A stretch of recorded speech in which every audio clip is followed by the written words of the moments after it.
Ve, un pirata de sillón viene siendo como esa persona que cuando uno se levanta de la buena silla en la sala, esa persona le quita a uno el puesto, ¿cierto? O como que tendría que desde otro asiento abordar tu asiento.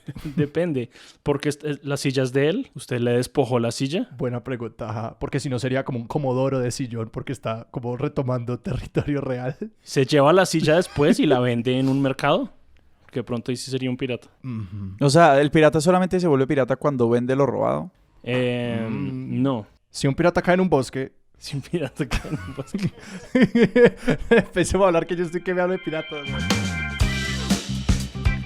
Bienvenidos a Expertos de Sillón. Este es el podcast en el que cada episodio nos sentamos con un invitado o invitada y les preguntamos sobre sus teorías totalizantes, sus placeres culposos, sus grandes obsesiones. Yo soy Alejandro Cardona. Y yo soy Sebastián Rojas y hoy estamos aquí con Felipe Useche. Felipe es, antes que nada, bienvenido. Gracias. Felipe tiene 15 años de experiencia como Dungeon Master, que mi compulsión de traducir todo dice que es como el maestro de los calabozos en Calabozos y Dragones. Entiendo que su posición en el juego, y antes de que me corrijan, es algo así como el que hace que todo pase, es el gran coordinador, el arquitecto de... El dios. El dios, si se quiere, la entidad que interviene en el universo de manera intencional. Ahora ya me pueden corregir. De hecho, eso es controvertible, porque la intencionalidad del Dungeon Master es controvertible. Es más sobre como defender la lógica y las reglas del universo que intervenir, Pues, ¿no? en realidad lo veo más como un árbitro y una guía de cosas, más que como esta divinidad que me provee castigo y que todo perdona y todo quita. En realidad es como... Evidentemente, yo no sé nada de Calabozos y Dragones, ni de cómo se juega. Además de todo eso, Felipe es un ocioso profesional, así se describe él a sí mismo. Y él dice que pierde tiempo investigando muchas cosas, pero también nos estaba contando que en construir esta carrera como Dungeon Master, se ha dedicado a estudiar cosas que lo ayuden en esa tarea, como estudiar geografía, estudiar historia, y ahora está estudiando escritura creativa. Y no sé de qué tanto de eso vamos a hablar. Creo que algo va a entrar, pero no sé. Creo que no, pues supongo que el tema de hoy, no quiero adelantarme, pero creo que se refiere sobre todo a lo que hice para poder graduarme de esas cosas. O sea que no tiene nada que ver con tu vida de Dungeon Master. ¿Y esos son? ¿Cuál es el tema de hoy? Los piratas. Inmediatamente yo pienso en Piratas del Caribe y como el lugar que tienen como en nuestra cultura pop. Como que por ahí es donde se va mi cabeza. Que es como un género que, según oleadas de Hollywood, es como que ahora estamos interesados en superhéroes, ahora gangsters, ahora vaqueros, ahora piratas. Y como que les van llegando sus momentos, les van llegando sus ciclos. Sí, los piratas fueron una de las primeras, es más, creo que de las primeras películas de Hollywood, aparte de los westerns, eran de piratas, con Errol Flynn y esas películas de los que llaman swashbucklers, como pícaros de Casanovas que pues atacaban otros barcos. Eran piratas básicamente. Pero fueron los primeros Brad Pitts de Hollywood, como Errol Flynn, eran piratas. Y ahí es donde comienza tu obsesión, según entiendo. Corría el año 1930. Corría el año 1930, yo tenía 16, no mentiras. No, mi obsesión en realidad comienza como una rebeldía muy fuerte, creo yo, por cuando estaba yo estudiando historia en la universidad. Y a mí siempre me ha gustado como llevar la contraria a la gente, independientemente de si yo tengo la razón o no, pero me gusta llevar la contraria porque siento que así expreso mi libertad. Los temas en historia en Colombia, y no quiero sonar como feo porque yo amo mi gremio y amo mi disciplina y lo que sea, pero usualmente son unas cosas muy ladrilludas y muy aburridoras si uno no sabe cómo, si uno no está metido en el cuento. Entonces como... Por ejemplo, mi tema de estudio es la encomienda en Santa Fe entre 1633 y 1677. Es como, dude, no más. O sea, es como yo estudio las fiestas, como, no sé, las fiestas patronales de Tunjuelito de 1730 y es como quisiera algo un poco más hollywoodense. Y en esa búsqueda acabé interesándome primero por el tema de los corsarios, porque hay una diferencia. Oh, me encantan ya estas distinciones. Y después ya me fui como moviendo hacia el oeste, supongo, y acabé haciendo mis trabajos de grado de historiador y de maestría en geografía sobre los piratas del Caribe.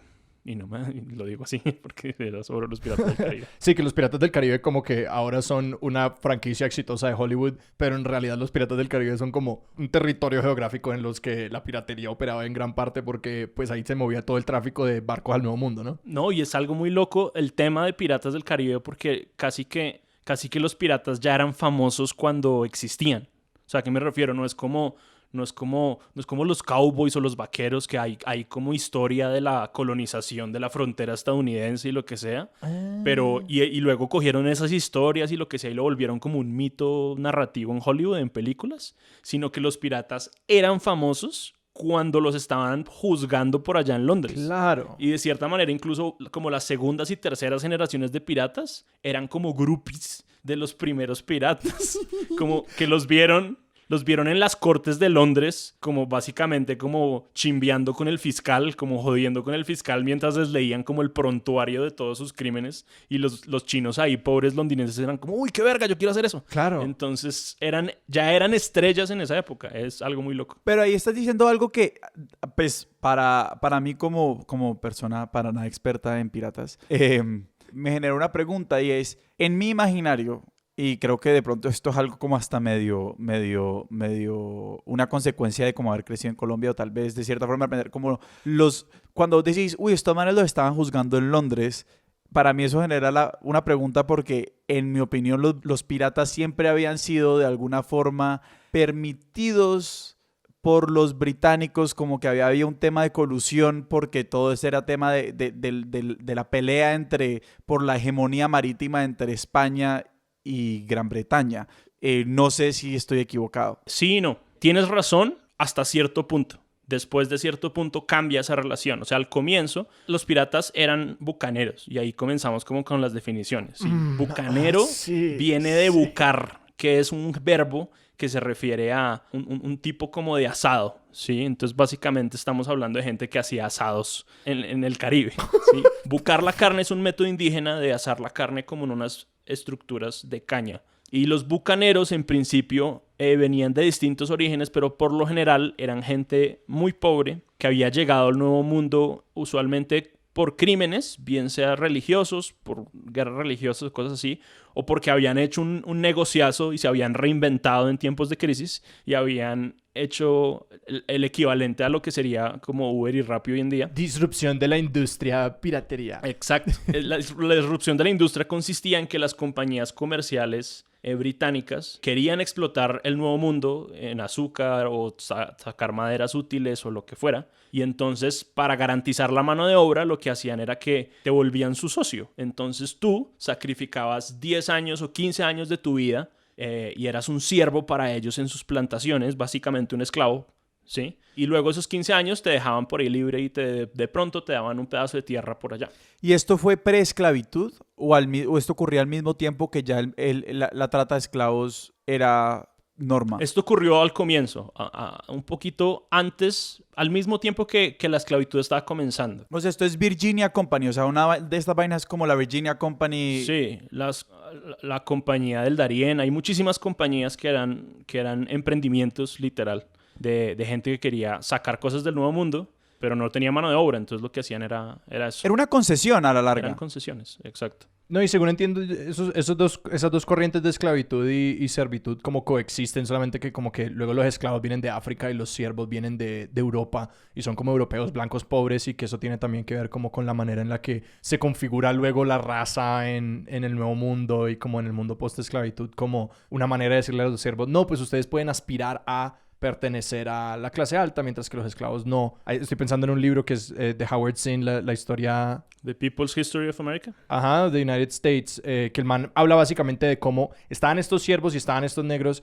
y había insurrecciones de ambos juntos, como que blancos y negros juntos levantándose, y luego empezaron a pasar leyes que favorecían más y más a los siervos hasta que se les vendió realmente el cuento de que no, ustedes también son blancos, entonces no se preocupen. Y uno puede trazar como las cifras de cómo hay menos insurrecciones de raza mezclada en eso. Entonces ahí metiendo la cuchara con lo poquito que sé de historia. De alguna manera los piratas son al menos alguna gente considera que los piratas hacen parte de esos como insurrecciones atlánticas, como de la revolución atlántica del común, digamos. Pero sí, los bucaneros básicamente eran cazadores que se habían fugado de sus plantaciones y que vivían era de cazar ganado cimarrón, o sea, de ganado español que se había vuelto salvaje, y de venderlo a los barcos y en los puertos donde podían para luego otra vez meterse por allá a la selva y cazar más. Y esos eran los bucaneros originalmente, hasta que empieza esta rivalidad de la que hablaba Sebastián, que es que los españoles estaban mamados de la presencia como de franceses e ingleses que vivían ahí en territorio que era supuestamente suyo porque el Papa había dicho que eran de ellos, allá ellos. Y lo que hicieron fue matar al ganado cimarrón. O sea, el ganado cimarrón de la Española, de la isla de Tortuga, que sí existe, de República Dominicana. Mataron el ganado cimarrón, y entonces esta gente se quedó sin cerdos a quien matar, entonces decidieron matar a los cerdos españoles. Entonces, a partir de ese momento, pues cogieron barcos y empezaron a asaltar los barcos españoles.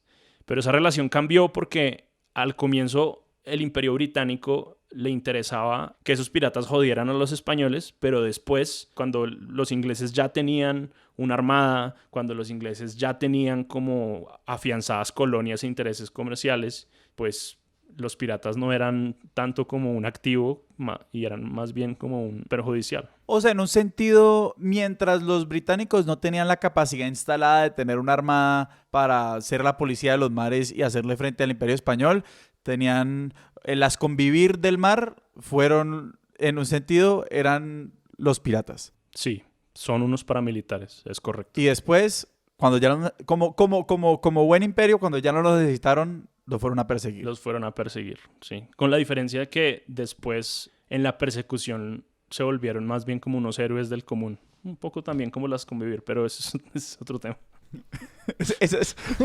Pero entonces, pero ¿cómo se vuelven ellos unos héroes del común? O sea, había una idea de en Londres, bueno, o en el imperio, o en el centro, en la metrópolis, como quiera que le queramos decir, o sea, respondían como a preocupaciones por la usurpación de recursos o algo, o sea, como que se les veía como una especie de Robin Hood, de justicieros de algún estilo, ¿cómo fue eso? Lo que pasa ahí es que, o sea, eso es como uno de los grandes misterios en lo que los historiadores se meten para intentar explicar, y hay varias escuelas como para explicar por qué son tanto bandidos como rebeldes, ¿sí? Entonces, digamos, hay dos posturas como principales que son ambas gringas y que yo creo que ambas están equivocadas, que es que uno es considerarlos simplemente bandidos, entonces son criminales comunes y corrientes, ¿verdad? Entonces que robaban dependiendo de sus curvas de utilidad o alguna de esas invenciones abstractas. Y la otra teoría, que también es gringa, pero más de la escuela del libro que acaba de hablar Alejandro, ¿verdad? Es que eran casi que como protosocialistas, ¿verdad? En el que de alguna manera los piratas lo que hacían era rebelarse en contra del abuso laboral de la marina mercante y de la armada británica para con los marineros. Entonces, la armada británica y la armada mercante eran básicamente una fábrica, y la plusvalía ahí era que transportar mercancía de lados muy distantes en la tierra generaba mucho valor para esa mercancía, ¿verdad? O sea, la seda en China no valía ni mierda, pero en Europa valía mucho. Y el obrero, o sea, el marinero, era el que a la hora de transportar esa mercancía generaba la plusvalía que se la quedaba a todos los capitanes de los navíos. Y entonces, básicamente, los piratas son básicamente el brazo armado de la revolución protosocialista de los mares. Y tienen como puntos muy interesantes, o sea, más allá de como el cuentico, es, por ejemplo, ¿ustedes saben cómo se dice huelga en inglés? Strike. Strike. Esa es una expresión marinera, porque cuando hacían huelga los marinos, lo que hacían era que decían que los marinos habían struck the sails, o sea, que habían abatido las velas, o sea, literalmente que habían bajado las velas a cubierta y que se rehusaban a navegar a menos que pues sus condiciones mejoraran o hubiera algún tipo de compromiso. Entonces, cuando la gente estaba en strike, era que eran marineros. El color rojo también, los uniformes de los marineros en mediados del siglo XVII tenían como mucho color rojo, entonces muchas veces ese color se asoció también a las luchas marineras. Entonces hay varios puntos donde estos socialistas como teorizan sobre la historia tienen que ver con los piratas. El problema es que todas esas teorías se les cae cuando uno lee como relatos sobre piratas y sobre bucaneros se da cuenta de que tenían esclavos y que tenían jerarquías y que eran muy religiosos, cosas así que a veces no cuadran como con esa lógica. No sé, pues a mí no me descuadra del todo por el hecho de que es como, no sé, qué tantos valores diferentes pueden coexistir a veces que uno diría, no, pues entonces eso los hace que... Estoy pensando como en la manera en la que decían, todos los hombres son iguales, pero las mujeres no tienen voto y tenés que tener tierras y ser blanco para ser un hombre igual, que es como que me cabe un poquito en la cabeza que ellos hayan tenido ese resentimiento, pero que igual hayan podido partir su cerebro pero pues esta gente no es persona y son esclavos y trabajan aquí en nuestro barco. Sí. No, lo que pasa es que yo creo que cuando tú dices eso, como que te cabe en la cabeza, es porque si juzgamos a las cosas como en su tiempo, podemos entender como la lógica en la que funcionaban cosas que hoy en día nos parecen como completamente absurdas y contradictorias. Y eso es lo que yo creo de estos piratas y por eso no me convencen las dos teorías que hay ahí. Y es que yo creo que ellos vivían en un mundo que era completamente distinto al nuestro en el sentido de lo político. No sé cómo expresarlo bien. Es decir, ellos no vivían en democracias, ¿verdad? La mayoría no vivía en repúblicas, sino que vivían en una sociedad donde hay reyes, ¿verdad? Donde es una sociedad monárquica. O sea, en este momento, exacto, en este momento todavía no habían estados. No. Porque estamos hablando del siglo XVII, o sea, el año 1600. 17 y comienzos del 18. O sea, hasta ahora se estaba como pensando a configurar esa idea de estado con el Tratado de Westfalia y el absolutismo monárquico, pero todavía había reyes y había duques y era una sociedad de antiguo régimen que llaman. Y lo que creo que la gente no cuadra es que eso en la cabeza es distinto. La gente pensaba distinto su sociedad cuando vivía bajo una sociedad monárquica. No, y la noción de dónde viene el poder y qué significa ser un ser humano y qué personas tienen valor y como que los derechos humanos no existen todavía. Exacto. Entonces hay algo muy raro que ocurre con la piratería, volviendo a la pregunta de Sebastián, es que a los piratas los acusaban de ser hostis humanis generis, que eso es latín para como enemigos de toda la humanidad. Es como... Y eso es raro porque en realidad monetariamente la piratería no significó como un problema importante para la corona británica. O sea, hay historiadores que se han puesto a estudiar como qué tanto costó esta mierda la piratería y la verdad no fue tan costoso en comparación a pues todo el revenue que ellos tenían. Pero en ese sentido, sí hay lugar para la idea de que el miedo a la piratería no era tanto el miedo económico al robo, sino era el miedo precisamente a lo que significaba que un grupo de personas se enfrentaran a la autoridad, de estos protoestados, pues de estos antiguos regímenes, pues. Del rey. Sí, era la autoridad del rey, la autoridad suprema. Porque además la autoridad del rey es la autoridad divina, no es una constitución la que le da como la legitimidad al poder como hoy en día. Sí, de ahí enemigos de toda la humanidad, o sea... De toda la humanidad y eran, o sea, los castigos que les hacían a los piratas y a los amotinados, ¿verdad? A los que se rebelaban en un barco, eran equivalentes a la traición al rey. O sea, delitos de lesa majestad, que esos ya no existen. Eran delitos en los que uno atacaba, era como el poder simbólico de la corona. Y por tanto de Dios. Exacto, por lo tanto el poder divino, por lo tanto era como una afrenta directa a como la fuente del orden social.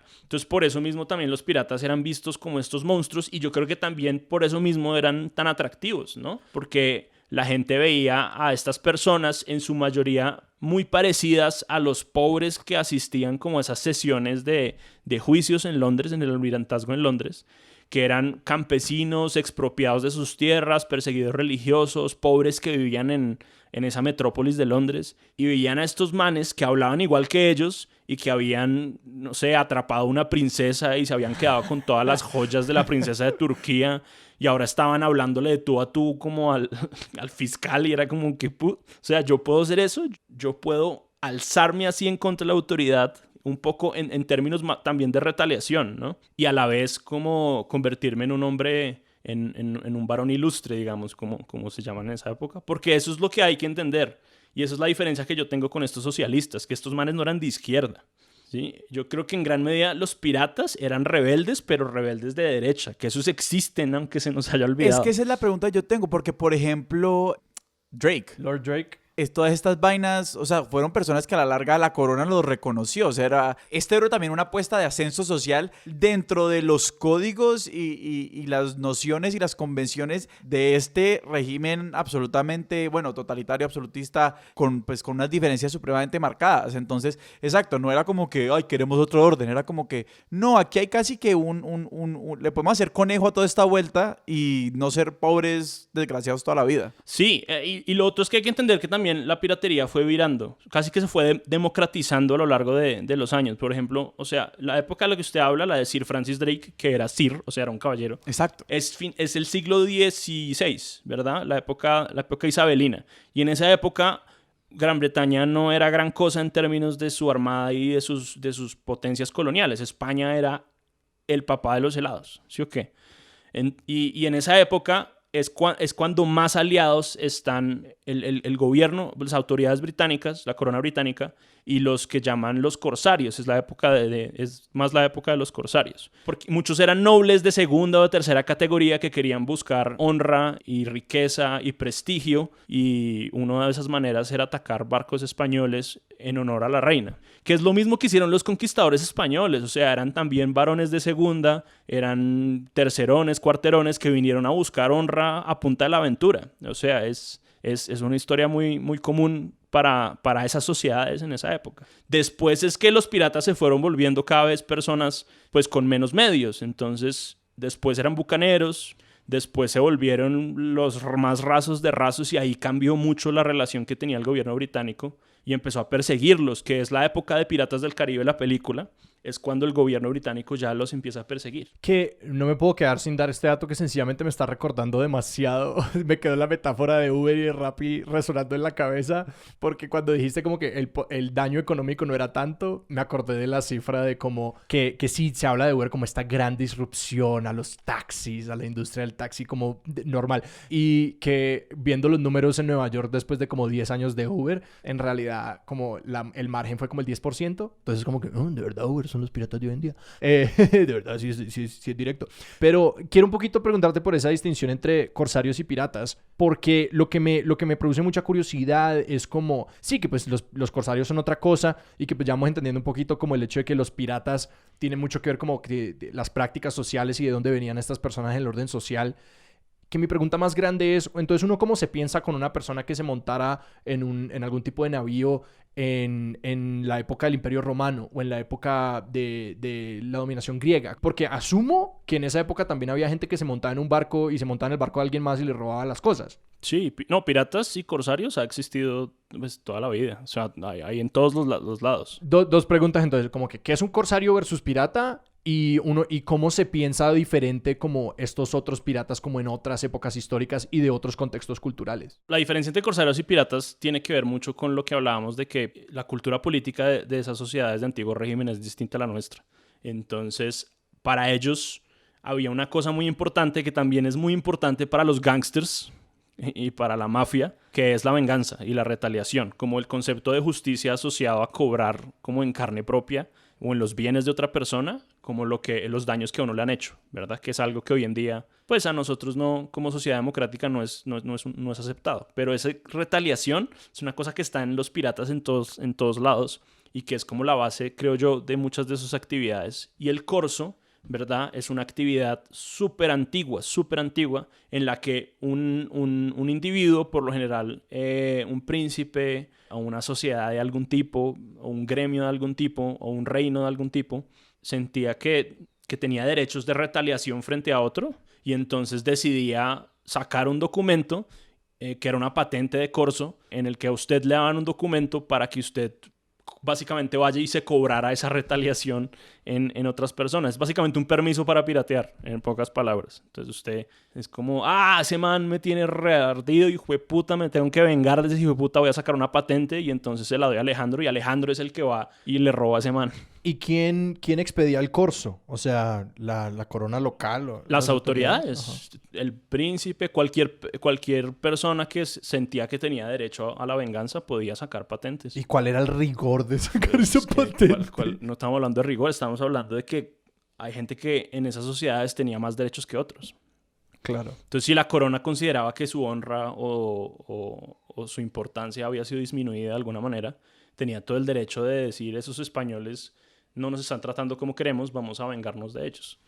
Y se usó mucho como, los corsarios se usaron mucho como flota. O sea, en la Guerra de Sucesión Española, comienzos del siglo XVIII, que es la época antecitos de Piratas del Caribe, sacaron una arrume de patentes de corso y un montón de gente se dedicó a trabajar en eso, ¿sí? ¿Verdad? A ser piratas básicamente a favor del Imperio Británico, y cuando se acabó la guerra los mandaron a todos como a pastar, a ver en qué trabajaban, y muchos de esa gente, de ese desempleo, de esa población como flotante que quedó ahí, Literalmente flotante. puros muchachitos de 25 años como que sabían matar gente, quedaron ahí dando vueltas y entonces se volvieron piratas. Eso es una lección de la piratería, ¿no? Como no hay una demográfica, como un grupo demográfico más peligroso que muchachitos como de 20 años que saben matar gente. O sea, que no tienen nada que hacer. Y nada más peligroso que la gente, exacto, que los ejércitos a los que uno les hace promesas que sabe que va a terminar rompiendo. Eso es una receta para el desastre. Para ganar y después tener un problema muy hijueputamente grande. Sí, y eso fue lo que les pasó en realidad. Estoy sorprendido como esto del corso es la ley del talión por otro nombre y como un poquitico más de sofisticación, pero es la misma vaina. Como que, no me acuerdo, hace poco estaba leyendo sobre cómo en la ley del talión decía lo que vos decías, que era como que el castigo de que una persona golpee a una mujer es esto, a un hombre es esto, que destruya la propiedad de un hombre es esto, que destruya propiedad y y era como estas leyes, y que claro, todo es la retaliación, y me sorprende cómo ese código pudo haber como sobrevivido tanto, casi que incambiado hasta el siglo XVIII. Es increíble. Pues ni el siglo XVIII. ¿Usted ha visto El Padrino? Sí. O sea,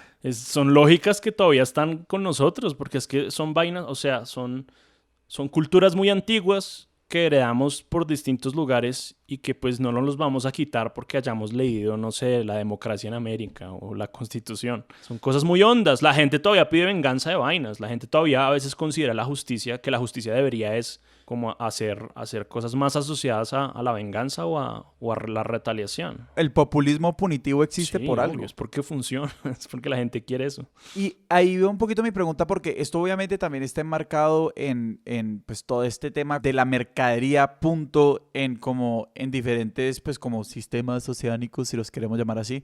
Y quería saber esto cómo interactúa, porque obviamente cuando hablas de esta justicia como de pura retribución o del corso, pues yo estoy pensando como en el mercado de Venecia. Sí, pues que también es como el caso paradigmático de, ¿de dónde viene la justicia? Evaluemos qué pasó y si Shylock tiene derecho a cobrarle a este man el brazo por... Sí, total. Y quería saber esto cómo interactuaba con me imagino que en este momento es como la incipiente industria de los seguros. ¿De los seguros? Sí, pues porque los seguros surgieron para asegurar las cargas de los barcos, exacto. Sí, eso sobre todo fue un desarrollo anterior, más asociado al comercio mediterráneo, o sea, que juntó la habilidad naval de los italianos con el hecho de que se inventaron los bancos.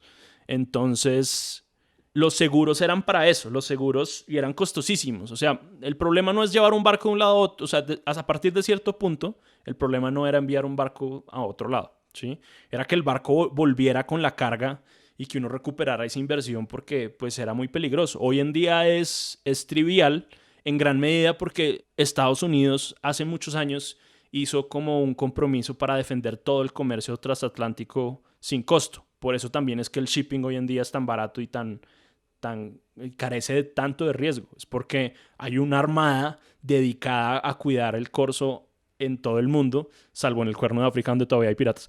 Y entonces, pues en esa época los barcos mercantes tenían que tener cañones y tenían que tener ejército, y como tú dices, muchas veces el problema era asegurarlos. O sea, muchas veces muchos bancos encontraron un negocio en vender seguros, en venderle a la gente una retribución en caso de que sus inversiones colapsaran, y los piratas claramente eran un problema en ese sentido.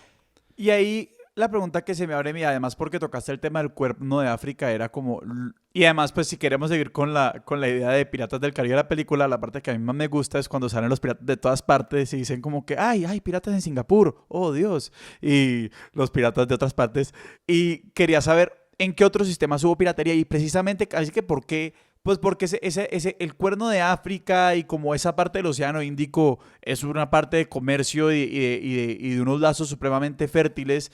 quería saber como qué ha hecho históricamente que haya territorios marítimos tan difíciles de controlar. O sea, ¿por qué hoy todavía hay en el Cuerno de África piratas, mientras que en todas otras partes, pues como que eso ya no es un problema, digámoslo así? Los piratas, uy, aquí me toca ponerme. Los piratas son un fenómeno que emerge, yo creo que naturalmente, si se cumplen una serie de condiciones alrededor del comercio marítimo. Es decir, tenemos territorios relativamente marginalizados, ¿verdad? Poblaciones marginalizadas, relacionadas de alguna manera con el mundo del mar. Tenemos territorios de difícil control policivo, y con escasa presencia estatal, bien sea internacional, bien sea imperial, bien sea local. Y luego tenemos un riquísimo tráfico comercial metido ahí en la mitad, ¿verdad? Si esas tres cosas se juntan, van a aparecer piratas donde sea que estén. O sea, piratas en China, piratas en África, piratas en todos lados. Con el añadido de que si usted le mete un poco de complejidad como a esas relaciones internacionales, digámoslo así, donde usted tiene gente que puede tener patentes de corso de Holanda para atacar a los ingleses, pero también patentes de corsos de Portugal para atacar a los holandeses, y usted introduce como una dinámica ahí como donde es muy fácil abusar de instancias legales o de relaciones internacionales diplomáticas, es la perfecta receta para la piratería. Y eso es lo que pasa en el Cuerno de África, que además es una historia como para que uno se le estalle la cabeza, porque es que la costa de Somalia y Eritrea es una costa que durante muchas décadas ha sido depredada por la pesca de China y de Japón, ¿verdad? O sea, toda esa zona es una zona muy rica de pesca que la han vuelto mierda básicamente con la pesca comercial. Y hoy en día, y la población ha dependido mucho de eso, porque además no tiene mucho más. Entonces, en los últimos 20 años, más o menos, la gente ha decidido, pues, como hicieron los bucaneros en el siglo XVII cuando les mataron a los cerdos, acudir a otras formas de ganarse la vida. Y por ahí pasa todo el tráfico como al Mar Rojo, ¿verdad? Es como la antigua ruta de la seda todavía marca como por ahí ciertas del comercio del Índico, más bien. Todavía tienen como esas rutas que siempre van a estar ahí. Y lo que ocurre con los piratas es que esos no se han podido eliminar, es justamente por la complejidad de las relaciones comerciales y políticas que hay ahí metidas. Entonces, por ejemplo, los navíos, ¿verdad? Las compañías que comercian, que tienen el shipping en esa zona, son sobre todo nórdicas, ¿sí? Noruegas y suecas, son como los dueños del shipping. La mano de obra, creo que una cifra así absurda como que el 70% de los marinos mercantes del mundo son filipinos, una cosa así loca, como todos, la flota. Y el problema es que cuando pasan por ahí y llegan en una lanchita con bazucas y AK-47 unos somalíes a subirse a los barcos y tomar de rehenes a la tripulación y llaman a los noruegos para pedir rescate, los noruegos están en una disyuntiva muy fuerte. ¿Por qué? Porque el control del mar es muy jodido. ¿Quién tiene jurisdicción sobre esos bandidos del mar? En sentido estricto, los barcos son una extensión del territorio nacional de quien dicen bandera. Los barcos pertenecen a la bandera del barco. Exacto. El problema es que hoy en día, como todo, eso es un negocio. Es decir, los barcos suecos que transportan mercancía a China no tienen bandera sueca ni bandera noruega. Tienen banderas de Costa de Marfil, tienen banderas de las Bahamas, porque esos países encontraron como una forma económica, venden sus banderas a compañías comerciales a cambio de pues plata. O sea, venden esos derechos de poner la bandera, y la ventaja ahí es que la política, mejor dicho, la jurisdicción laboral, o sea, las leyes que tienen que respetar los suecos laborales no son las leyes de Suecia y de Noruega en el barco, sino son las leyes laborales de Costa de Marfil. De Costa de Marfil y de las Bahamas, que seguramente son mejores para los dividendos que las leyes noruegas y ese tipo de cosas. Entonces, claro, cuando un barco pasa por acá y toman de rehenes a los marineros filipinos, pues los suecos llaman a la policía en las Bahamas. Como, yo, man, ya mandamos a los SEALs de las Bahamas, todo bien. Es como, están jodidos, sí. No tienen nada que hacer. Por eso es que esta película de Tom Hanks, no sé si la vieron hace poquito, que es sobre piratas allá, ese es uno de los pocos casos en donde de verdad hay intervención porque el maldito barco pues tenía bandera gringa, era territorio gringo y los gringos van a aprovechar ahí para meterse. Pero porque los gringos no han aprovechado para meterse todo es por la presión con China, porque la armada china, en realidad las armadas hoy en día no tienen propósito. La guerra no se pelea hoy con barcos, la guerra se pelea con otras cosas. Y la única justificación que existe para la existencia de como grandes porcentajes del presupuesto de países, ¿verdad?, es combatir la piratería o proteger el comercio transatlántico. Y si los gringos entran ahí y acaban con eso, los chinos y la armada china se queda sin razones para existir y para pedirle al Congreso chino fondos para mantener la armada. Entonces, en realidad existen es porque hay una complejidad ahí de relaciones internacionales y diplomáticas y comerciales en las que aparecen y sobreviven a punta de eso. Y el único territorio donde hay piratas hoy en día, pues, o sea, como activos y que sean como una amenaza de seguridad como latente, ¿es el Cuerno de África o hay otros territorios con piratas muy activos? Creo que en el sureste asiático hay como focos chiquitos, pero son como muy esporádicos. O sea, como digo, van apareciendo y desapareciendo. Ese del Cuerno de África se ha mantenido justamente por lo grande que son como las fuerzas que se cruzan ahí. Sí, es como un triángulo de Bermuda para la creación de la piratería. Yo estoy pensando, solamente me da demasiada risa la noción de qué pasaría si de verdad si existieran piratas todavía y que uno recibiera el mensaje por Mercado Libre de lo sentimos, no vas a recibir tu teclado esta semana, nos cogieron los piratas. Que era algo que pasaba rutinariamente en el siglo XVI, siglo XVII. Es como, no, 50 barcos no llegaron este mes a puerto porque los piratas los cogieron. No hay la mercancía. Y mi fantasía está como corriendo consigo misma porque estoy pensando en cómo, ok, si el viaje espacial se vuelve una cosa como rutinaria y hay comercio espacial y hay como vehículos privados espaciales, necesariamente va a haber una etapa de piratería. Va a haber piratas espaciales, sin duda. O sea, yo siento que nací muy antes. Yo hubiera querido ser un pirata espacial. Eso habría sido... ¿Qué momento para vivir? ¿Qué momento para vivir ser un pirata espacial? La verdad, la pregunta que yo tengo, como en mi corazón, es si la cueva de Morgan de San Andrés era verdaderamente la cueva de Morgan. Y voy a disfrazar esa pregunta diciendo, bueno, ¿y cuál era la posición de Colombia en el momento histórico donde había piratas en el Caribe? Porque pues uno sabe que las murallas de Cartagena, pues le dicen a uno cuando uno va que las construyeron para protegerse de los piratas.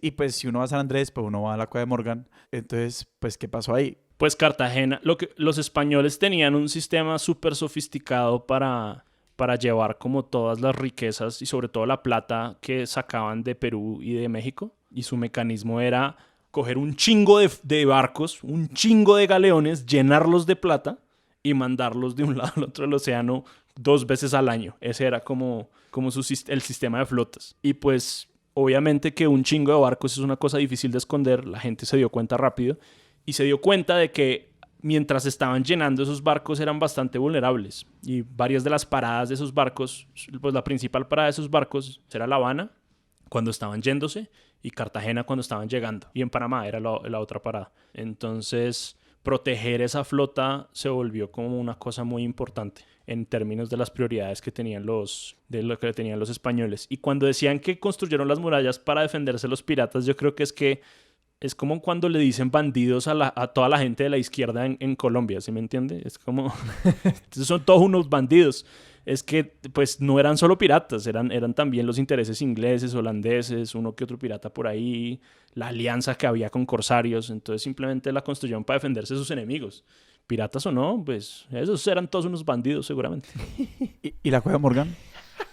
Sebastián, desde que planeamos este episodio está diciendo que va a hacer esta pregunta. Sebastián quiere que le resuelva si la duda. No sé qué tanto era la cueva de Morgan. Hasta allá no va mi precisión. Pero las cuevas sí eran muy importantes. O sea, mi tesis de maestría fue sobre las cuevas. No. La verdad es que, pues, los piratas tenían que ser muy guerrilleros como a la hora de enfrentarse a imperios como el británico o el español. Entonces las cuevas eran como caletas. Exacto. Y una gran ventaja, sobre todo de todo el Caribe, es que, no sé cómo decir bien esto sin ponerme demasiado técnico porque ya he botado muchos ahí términos re locos. Mejor dicho, ¿ustedes saben qué es la piedra caliza? Un tipo de piedra. Si me la muestran y me dicen que es piedra caliza, yo diría que sí, que obviamente. O por ejemplo, ¿saben qué es un cenote? Sí. Yo no. Las cuevas esas que tienen como mar subterráneo. Usted vio El Dorado, Alejandro, la película del Dorado, ¿sí? Sí. ¿Se acuerda donde botan todo el oro? Ese hueco gigantesco donde botan todo el oro. Más o menos. Man, pero es que es como la mitad de la película pasa ahí, man. Los cenotes son unos huecos que están muy vinculados a como los pueblos mesoamericanos. Como la Riviera Maya son puros Exacto, cenotes y eso es lo que exacto. uno lo meten por Son allá huecos, abajo. Son huecos en la tierra que eran considerados sagrados por algunas culturas mesoamericanas. Esos huecos existen es por la piedra caliza, porque hay un proceso químico, que no recuerdo muy bien en este momento, que genera como esos túneles y que hace que las piedras de las que está hecho buena parte del Caribe, o sea, el lecho rocoso de buena parte del Caribe, es muy propenso a ese tipo de erosiones, de ese tipo de reacciones químicas que genera cenotes, huecos, cuevas, túneles, farallones, ese tipo de cosas. Entonces el Caribe tiene muchísimos de esos huecos y esas cuevas. Y esas cuevas pues son perfectas para un montón de gente que lo que está haciendo es refugiarse del gobierno y de la corona y de las administraciones y de las autoridades. Entonces lo de las cuevas piratas no es un mito, sino que es algo bastante plausible, de que se escondieran en cuevas ya porque hay muchas cuevas y son muy, pues estratégicamente, son muy bacanas. Hablemos de cuevas porque me despertaste la imaginación. Es decir, ¿qué tan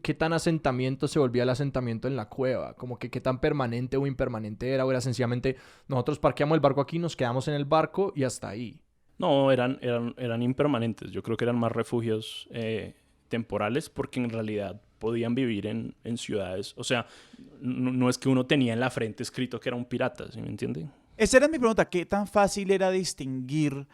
Que es una pregunta que funciona como a dos bandas. Uno, ¿qué tan fácil era distinguir a los piratas como en la población normal? Y como que ahí mi pregunta es como, ¿de dónde conseguían los barcos? O sea, era como que si uno ve un barco, es como que es un barco pirata o no es un barco pirata. O sea, como que qué tan parte de la vida normal de los puertos era gente y uno no sabía si había gente que era pirata o no. Yo creo que era un poco como saber quién es guerrillero o paramilitar, parce. O sea, si uno está vestido de civil, como que uno es como cualquier persona. ¿Sí me entiende? O sea, usted podría ser un guerrillero, yo no sé, yo no tengo ni idea. Y yo creo que era un poco así. Solo cuando usted en el barco izaba la bandera pirata era que usted podía decir que es un barco pirata, pero de resto eran barcos comunes y corrientes, repletos de gente súper así como sospechosa, ¿no? Como esa gente está como muy armada para hacer como un transporte de telas, pero hay como mucho man ahí como con espadas. No, esto me suena raro, capitán, todo bien. Pero más allá de eso, no es que había un uniforme oficial o que todos tuvieran parches y loros. No era tanto así. Tengo una pregunta muy puntual porque mencionaste los parches. Es completamente histórico y real, igual que las patas de palo.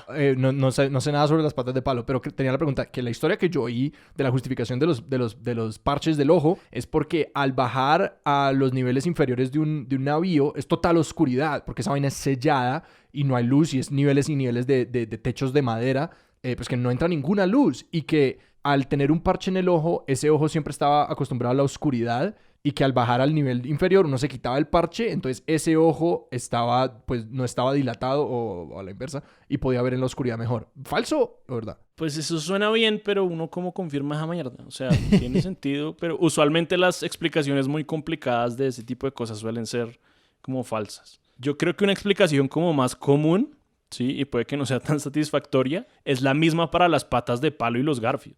O sea, si incluso hoy en día hay un reality en Discovery Channel sobre lo peligroso que es como la pesca en alta mar. Trabajar en un barco, ser estibador, todas esas vainas son como profesiones de alto riesgo. O sea, la gente se le mochan las manos riesgo, todo marica. El tiempo. Es básicamente usted coja una tractomula, ¿verdad? Y ahora póngala en una superficie inestable donde a veces hay tormentas. Y mire a ver cómo se mueven como esas toneladas de carga que usted lleva. En alguna de esas se le lleva una mano, se le va a llevar una pata. Y lo otro es que los cañones, o sea, cuando usted dispara un barco, los barcos están hechos de madera. Uno dispara un cañón, las bolas de cañón son bolas de plomo que no explotan. O sea, no son dispositivos explosivos como lo que mata es la madera. Lo que mata es que hay madera volando por todos lados. Lo que pasa es que, pues, si usted estalla eso, salen astillas por todos lados y pues marica, el ojo es muy vulnerable a eso. Entonces, si usted tiene pata de palo garfio, lo más probable es que usted haya tenido una vida en el mar en el mar, de alguna manera, un marino mercante o lo que sea. Si usted tiene parches, es que no solo ha tenido una vida marina, sino probablemente ha visto como acción, ¿sí me entiende? Como que le han disparado cañonazos. Entonces, claro, ver a un man con garfio, pata de palo y un puto parche era como, jueputa, ese man es experimentado, ese man no solo ha vivido en el mar, sino que también ha visto cosas como violentas. Claro, pero es que desde la estética, obviamente, cuando uno le vende la historia de buenos y malos, los marinos son gente así como con un trajecito blanco y un corbatincito y están todos limpios y los piratas sí les faltan la pata. Sí, la única diferencia es que el pirata tiene 15 años más de experiencia que ese marinero. Es la única diferencia. Está viendo su futuro. Pues yo, es decir, mi pregunta sobre, quiero hablar de técnicas de abordaje, como quiero saber como realmente qué pasaba en ese momento, porque pues que a veces es contraproducente esa bandera de pirata, ¿no? Es como que pues, deja la falsa bandera que has estado volando hasta el momento en el que te acercas al barco y tomarlos por sorpresa, pero pues en las películas siempre es como, aquí va la vela negra delatándonos a 1 kilómetro del barco y empieza la persecución. Es como, ¿qué tan cierto es todo eso? Pues es que en realidad lo que tú dices o sea, es todo lo opuesto. Completamente contrario a lo que acabas de decir. ¿Por qué demonios yo me voy a subir a un barco e intentar darme en la jeta con alguien para robarle como unas pinches mercaderías cuando simplemente puedo asustarlo y que me entregue todo lo que tiene? Era como es como atracar con pistola. Yo no creo que ningún atracador en realidad quiera dispararle a la gente. Pero es un incentivo, digamos, muy fuerte. Y la bandera pirata se volvió eso. Entonces los hundimientos son básicamente hurtos que fracasaron y tocó disparar. ¿Los naufragios? Y pasó lo que nadie quería. Los naufragios es lo que nadie quería que pasara porque tocó hundir el barco y después jamás se perdió. Pues hay naufragios que son el resultado como de... Por general los naufragios, ya en términos generales, suelen ser o lugares de batallas, ¿verdad? Donde se hundieron barcos, o accidentes, o sea, donde simplemente el mar o algún tipo de accidente hizo que se cayeran. Los naufragios no suelen ser... Sí, no tenemos ningún naufragio de un exitoso rapto pirata, pero usualmente los piratas lo que hacían era eso, asustar a la gente, y pues un marino mercante, pues que se va a poner a agarrarse con un montón de gente. Es como, no, si coja la mercancía y para eso está el seguro. Sí.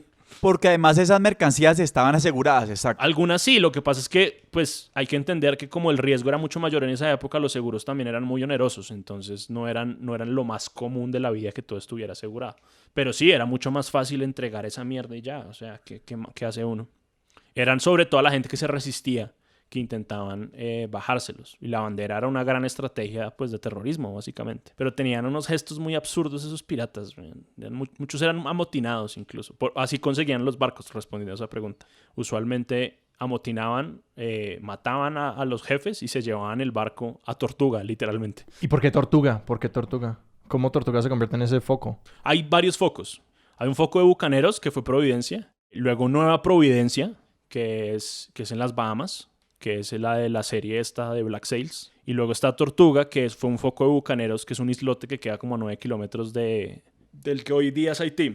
Y era simplemente como una estación un puerto de bucaneros durante muchos años. Lo que pasa es que ese ya es, o sea, eso de los piratas bandidos y los piratas revolucionarios y la comunidad de piratas que todos se reúnen alrededor de Keith Richards o cosas así, eso ya es más bien tardío. ¿Pero sí ocurrió? Sí, ocurrió. Se formaron organizaciones que no son raras porque la gente del común, la gente plebeya, siempre se ha organizado en distintos tipos de gremios, ¿sí? De asociaciones que hoy llamaríamos civiles, pero en esa época eran de oficio, ¿verdad?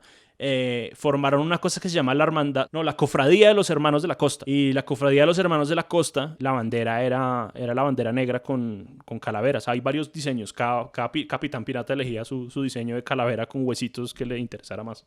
Y tenían una constitución. O sea, tenían una serie de artículos en las que estipulaban pues reglas. La primera era, por ejemplo, que no se podían llevar mujeres a la isla.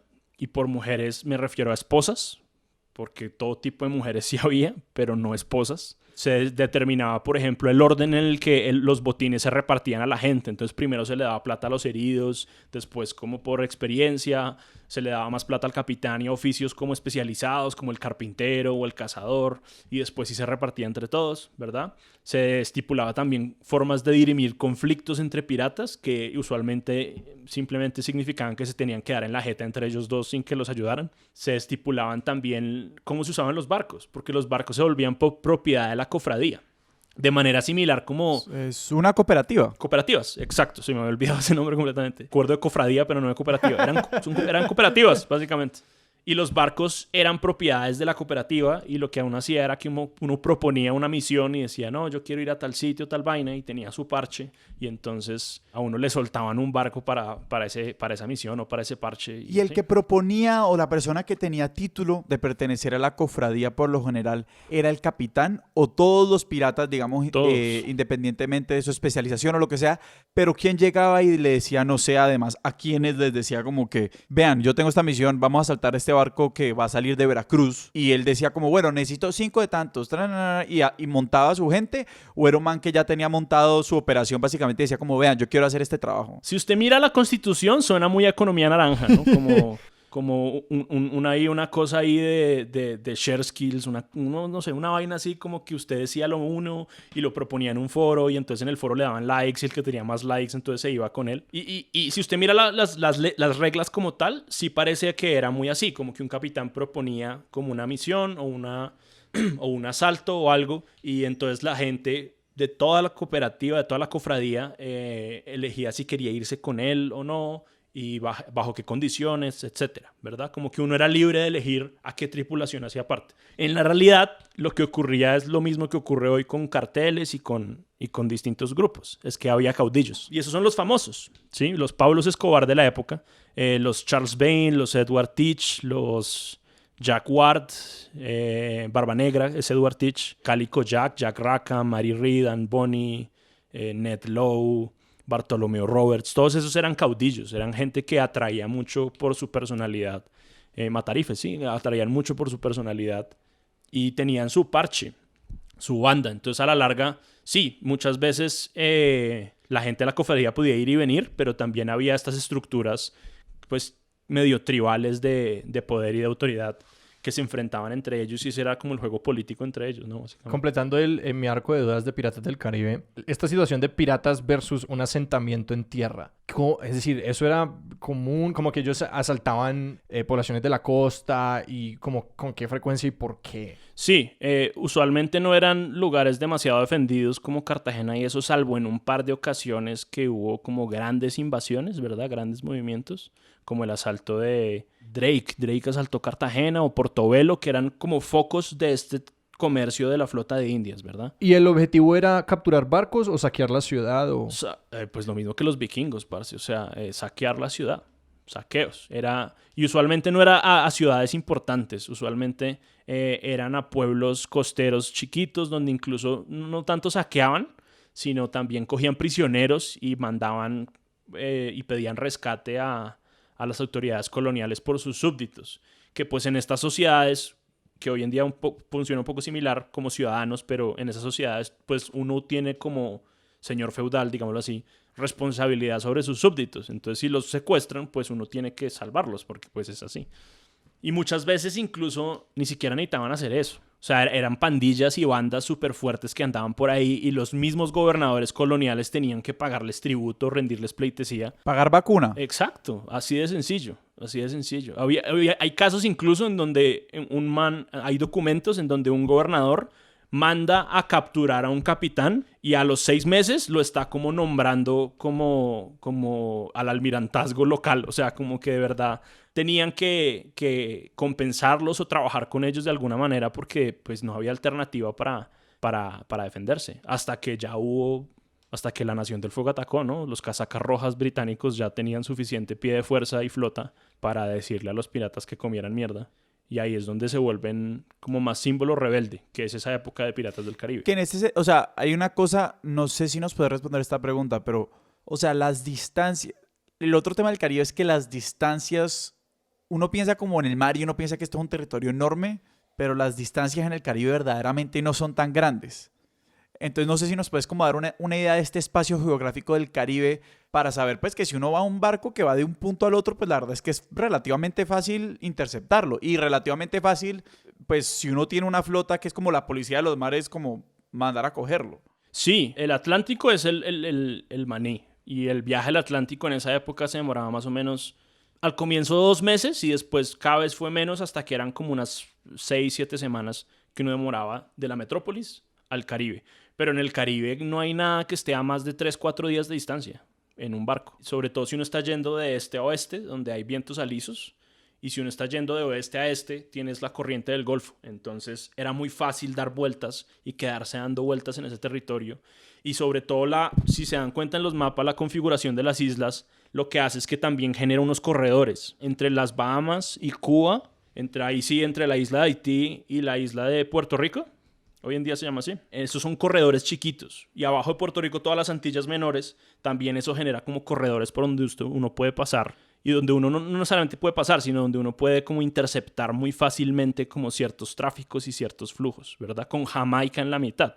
Pero también es muy fácil esconderse, sobre todo en las Antillas Menores, que son un arrume de islas, y en las Bahamas, donde hay muchos bancos de arena y mucho... De hecho, es un sector bastante difícil de navegación incluso hoy en día, sobre todo para navíos que tienen un calado importante, que suelen ser los navíos pues, militares, suelen ser mucho más grandes que los barcos piratas, pues esquifes, barquitos chiquitos, balandros, cosas así como pequeñas que podían meterse ahí en un callejón que es las Bahamas y huir de la persecución de flotas más grandes. Quiero saber un poco más sobre estos grandes piratas y como de dónde eran. Pues porque, de nuevo, pues si usamos igual los piratas del Caribe como nuestra referencia, pues está esta idea de que sí, que hay piratas de todas partes, igual mencionaste, o sea, hay piratas portugueses, hay piratas holandeses, hay piratas británicos, simplemente, y igual cuando hablas de la cofradía de los hermanos de la costa, quería saber como cuáles eran los grandes grupos, un segundo, pues también un poquito en estos grandes carteles de la piratería, o sea, quiénes eran las grandes personalidades y qué países produjeron más piratas. Holanda, Inglaterra y Francia.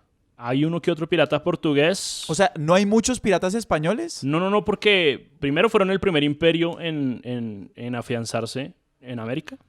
Entonces, de alguna manera, nunca tuvieron la necesidad de usar la piratería porque ya eran una potencia militar y marítima para cuando comenzaron a aparecer piratas. Y segundo, cuando los británicos ya empezaron a comérselos vivos, pues ya estaban como muy quebrados y muy preocupados por otras cosas como para ponerse en esas. Pero sobre todo fueron británicos, holandeses y franceses en el Caribe, pues. Hubo mucha piratería china y en el sureste asiático, que tiene sentido, confluyen como esas variables que mencioné antes. Sí, exacto. Es que igual como cuando hablabas de las Filipinas, es como las Filipinas, Indonesia y todo eso, son todas estas islas así pegaditas. O sea, como que ahí tiene que haber piratas. O sea, tuvo que haber habido piratas. Sí. Yo estoy pensando en cómo los piratas del espacio se van a configurar alrededor de sistemas de asteroides y de planetas con anillos. Pues obvio.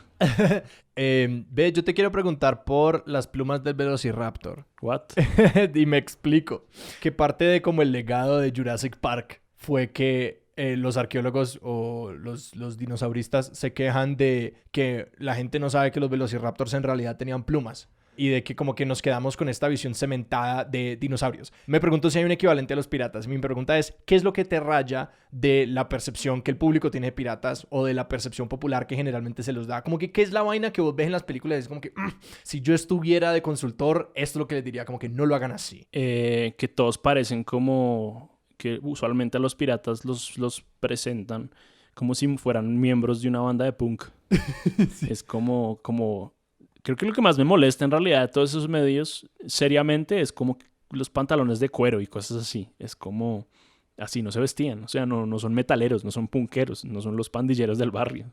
Eran marinos, tenían camisas y pantalones anchos y ya, eso era todo. Y telas muy prácticas y amarradas mucho en... Pero no, los ponen como metaleros, supongo, de rebeldes, supongo, como llenos de cuero y cosas así. Literal, y ese mapa literalmente sigue hasta Keith Richards, que ponen al guitarrista de los Rolling Stones como el jefe de los piratas en la tercera de Piratas del Caribe. Ahora, yo entiendo la referencia, Ajá. Porque en realidad sí eran muy rockeros. O sea, fueron unos rockstars desde el principio. Defoe, el que escribió Robinson Crusoe, tiene uno de los libros como de recopilación más importantes sobre piratas que él recolectó, fue yendo a los juicios de los piratas y escuchando como sus versiones libres, digámoslo así, ¿verdad?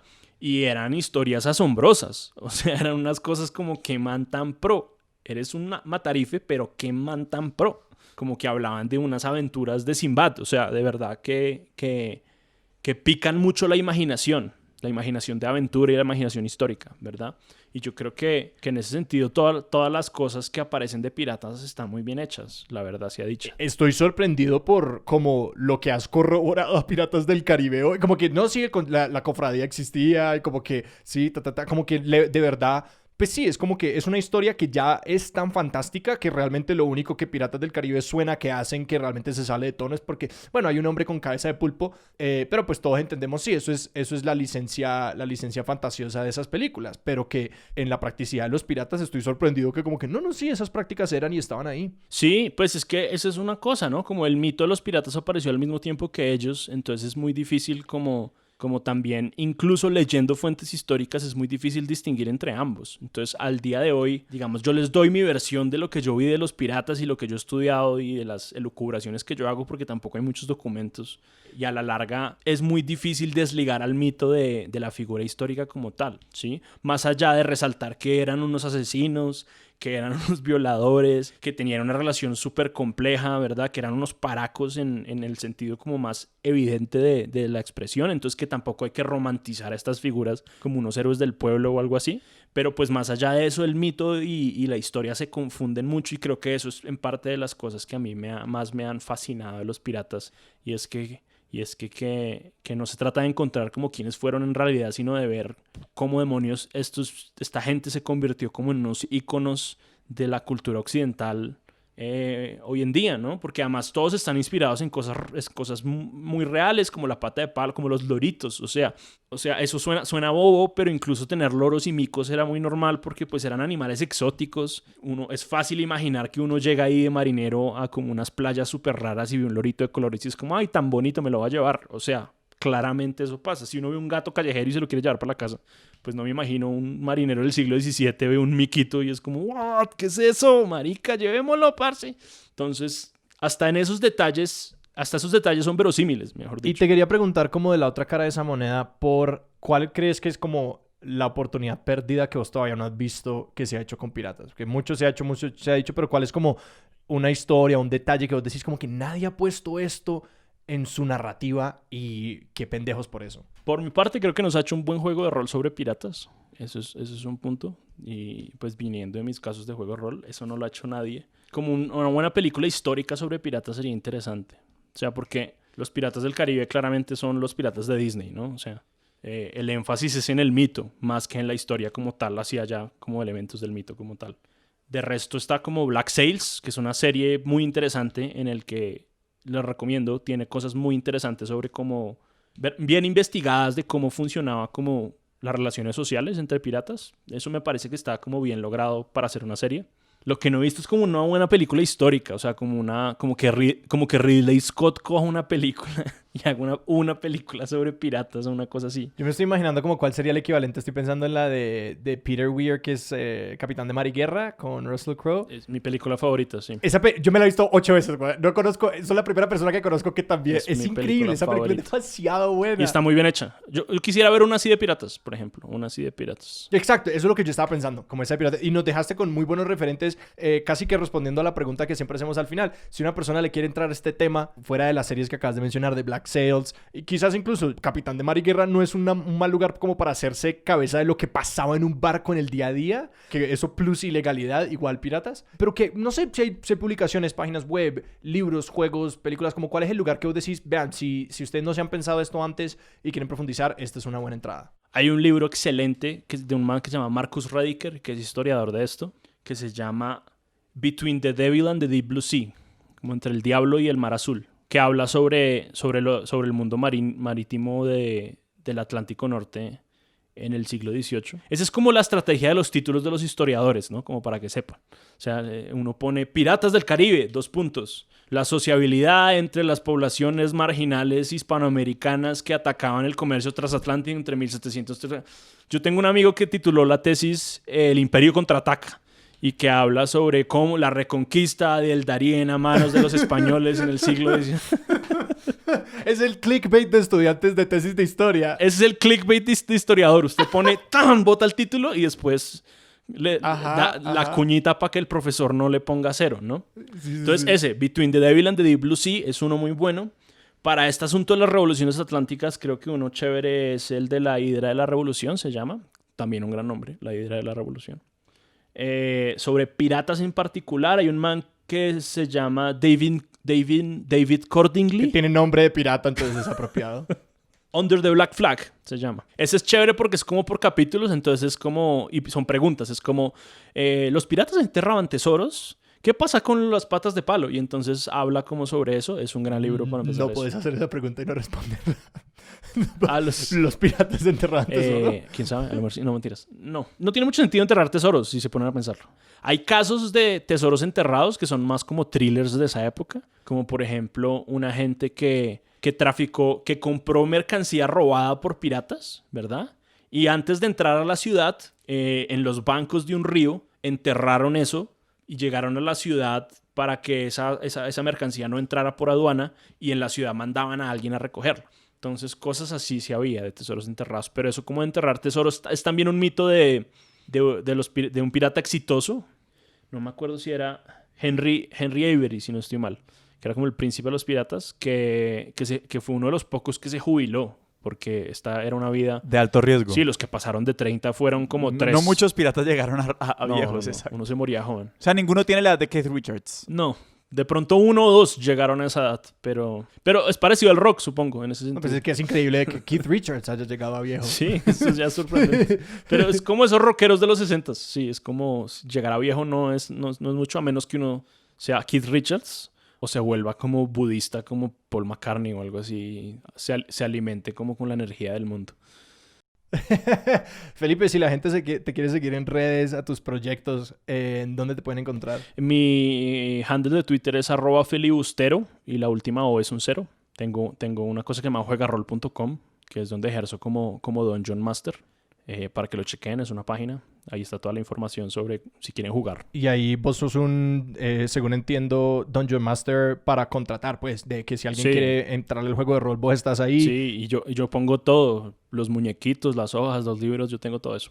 Poco difícil ahora con el COVID, pero también hay herramientas virtuales y cosas que también tenemos. Qué chimba. Sebas, ¿a nosotros dónde nos pueden encontrar en redes? A nosotros nos pueden encontrar en Twitter como @expertosillón, en Instagram como @expertosdesillón y nos pueden escribir a expertosdesillón@gmail.com. También estamos en YouTube.